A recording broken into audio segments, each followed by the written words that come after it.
কেননা অবশ্যই আমরা ওই দিনটাকে খুশি দিন মানাবো। কেননা ওই দিনে আমার নবী আগমন করেছে। তবে নবী আদম তো শুধু ছিলেন, তার উম্মতের নবী ছিলেন।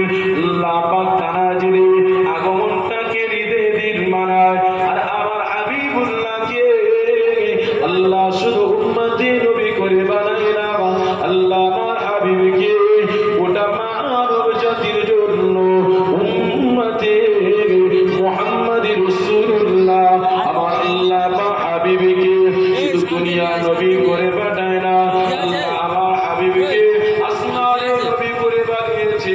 আল্লাহ আমার হাবিবকে ফারিস্তাদের নবী করে বানিয়েছে। আল্লাহ আমার হাবিবকে নূরের নবী করে বানিয়েছে। এই যুবকেরা তোমরা বাপেরা আল্লাহ আমার হাবিবকে ফারিস্তা জিবরাইলের নবী করে বানিয়েছে। আল্লাহ আমার হাবিবকে ইসরাফিলের নবী করে বানিয়েছে। আল্লাহ আমার হাবিবকে আজরাইলের নবী করে বানিয়েছে। আল্লাহ আমার হাবিবকে জিবরাইল আলাইহিস সালামের নবী করে বানিয়েছে। এই যুবকেরা তরুণেরা আল্লাহ আমার হাবিবকে জান্নাতের নবী করে বানিয়েছে। আল্লাহ আমার হাবিবকে জাহান্নামের নবী করে বানিয়েছে।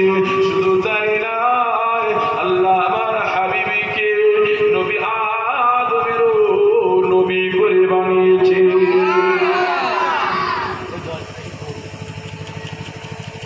তাহলে নবী আদম আসাতে আল্লাহ যদি ঈদ মানান, শুধু নবী আদম তার উম্মতের নবী ছিলেন, আর আল্লাহ আমার হাবিবকে শুধু মুসলমানের নবী নন।